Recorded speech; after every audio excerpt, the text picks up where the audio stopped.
in 23 playoff games. And then at one of the Stanley Cup celebrations, wore a T-shirt that said $18 million over the cap. It kind of flaunting the idea that the Lightning had done a very legal but also a very dubiously ethical move by exceeding the cap in the playoffs so artfully and obviously so successfully by winning the cup. So something had to be done. Now, whether this is the thing that will actually prevent that remains to be seen, Jim, because we were talking about when you close one loophole, you open another one generally. They don't seem to have a ton of confidence that this is going to work because they've got a provision in the new CBA that says if this particular salary cap for the playoffs is not working in a couple of years, we can reopen it and tweak it if the union and the league agree that that's the case. So we'll see how it goes. It doesn't seem like it's going to completely stop these types of shenanigans, but it may limit them in a way that won't be so egregious as that Lightning team. Yeah, I'm going to go yes guy in that too. The evolution of CBAs is somebody finds a loophole, you close it on the next one. Another one's found, you close it on the next one. That's just that's the natural evolution. That's the way it goes. And this CBA had been around for a number of years, and so it was time to move on. And playoff salary cap is the way to go. Yes guy, no guy number 2. Well, we know this isn't going to happen. George Springer should replace Julio Rodriguez in the MLB All-Star game because of the Rodriguez injury. And we know that Rosarina is going to take his spot. That's been made official. So that's kind of a moot point. But I'm going to say no guy. I really don't get bent out of shape about. I know it's great for the player and all that stuff, but I don't get bent out of shape who's ever in the All-Star game, regardless of the sport. To me, it's all about what you do in the regular season and drive your team to the playoffs. I'm not concerned about that. Yeah, I'm a no guy too. If I'm the Blue Jays, I kind of want George Springer to go home and rest or go to a beach somewhere for the weekend, or for the week, I guess, for the few days that the festivities are going on in Atlanta. He doesn't need to be on his feet in Atlanta playing a game and going through all the dog and pony show that is attached to an all-star event like that. To me, like, this guy needs rest. He's an old man relative to most major leaguers, and he's having a great year. And a couple days of R&R would do him well. Yeah, I mean, he's been injury prone. Yeah, just let him rest. Touch wood that it's going pretty well for him this year, and a little bit of rest and recovery probably can't hurt. Yes guy, no guy number 3. The Raptors will make the playoffs this upcoming season. I'm going to be optimistic on the Raptors. I'm gonna say that yes, guy, they will make the playoffs because the East is wide open. I mean, there's all kinds of uncertainty about who's actually good in the East. I mean, the Celtics and the Pacers both have their best players out with Achilles tears. We just saw the Cavs, who were really good in the regular season, do a face plant in the playoffs. The Knicks just botched their coaching search. They get their 11th choice in Mike Brown to coach the team that did something they hadn't done in a quarter century. I mean, there seems to be dysfunction everywhere. There's no dominance anywhere. And I like the fact that, hey, like, at least we'll get to see what this team is. And I'm going to go with the optimistic side and say it can be something in that 45, 46, 47 win range, and that would get them in. I agree. Even as their season was unraveling on our broadcast, Jonesy, Javon, Warren Ward, myself, and Josh Lewinberg, it was a consensus.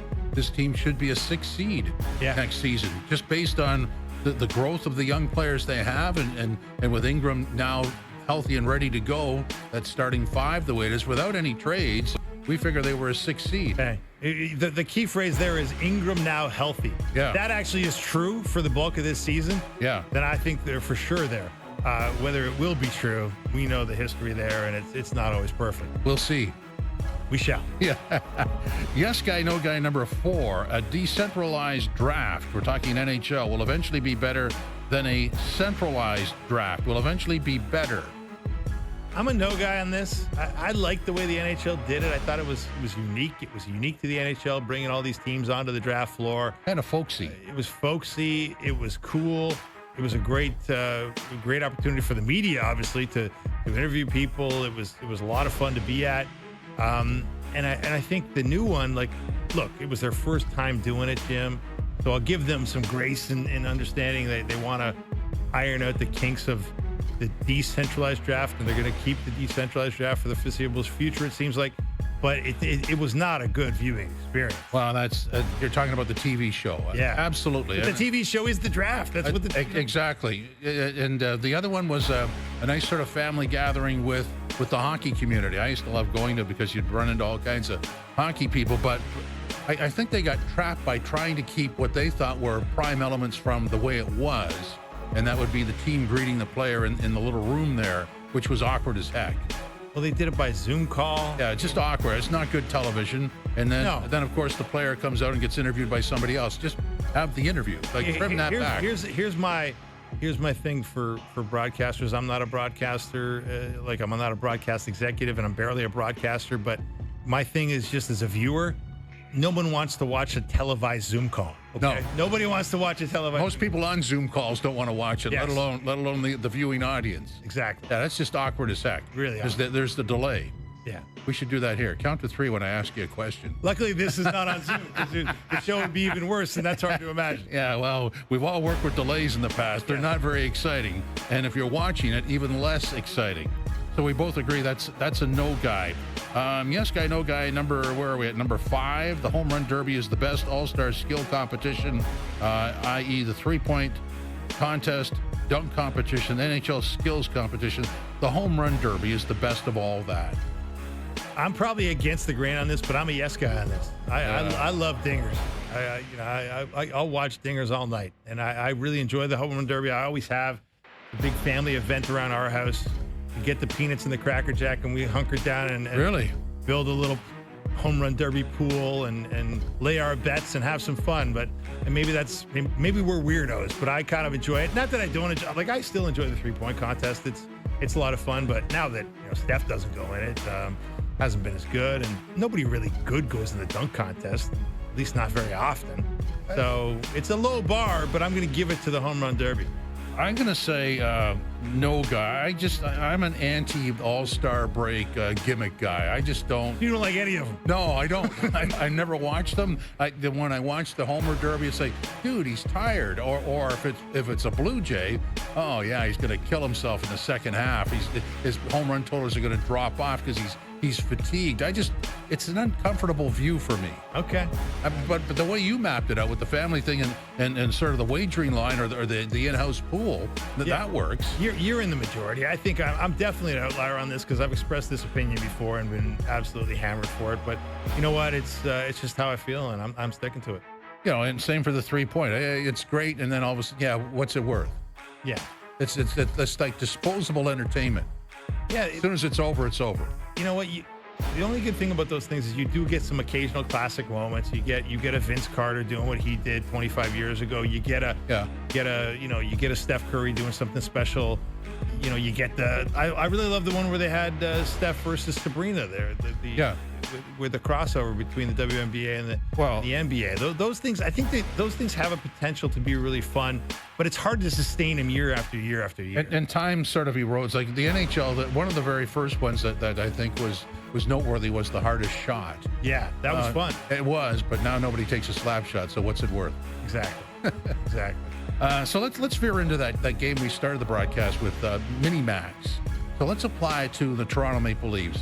Just assuming or going with what they have now and starting the season, what's the minimum, in your opinion, they should do going forward that you'll accept? The minimum they should do going forward is to acquire the top 6 forward the GM says he's going to acquire. I mean, I think doing what you say you're going to do is important as a hockey executive, especially in a place like Toronto. So Brad Treliving has pointed to that as a expectation, and I think every Leaf fan is waiting around to see who that guy is and who he becomes. And we all know it's not going to be easy. We all know they don't have a ton of trade pieces to deal with here, but Brad Treliving has certainly pointed to that as a need, and I think everybody agrees. You and I are sitting here agreeing that they need that. So that would be my minimum. They do at some point. I'm going to go against the grain. My minimum is the way it is now. I would accept that, just because I think that whoever that top 6 guy is shows up eventually later in the movie. What I want out of this is scrutiny on the bottom 6. I want that bottom 6 to be airtight so that when the top 6 guy shows up, it actually makes a difference. Like right now, as we've seen over the last 9 years, you had that guy and you couldn't support him.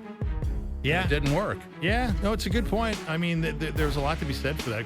We just had Craig Button on, and he was, Craig made a great point about depth, right? Yeah. You looked at, I think every executive in this league, in my experience, when the Stanley Cup is awarded, they kind of start reverse engineering. How did they do it? How did the Panthers do what they did, right? And as much as, we all focused on the free agency and the no state tax and Bill Zito doing this miracle worker's job of keeping all three of his relevant, impending free agents, keeping all three in Florida at what would appear to be team-friendly deals. A lot of executives that you hear about are going through that roster and saying, how did they build a roster like this? It's not just about the guys at the top of it, right? It's about the depth of this roster and the contributors they got throughout the playoffs, which kind of made like the third and fourth line on a lot of nights stars. Oh, that's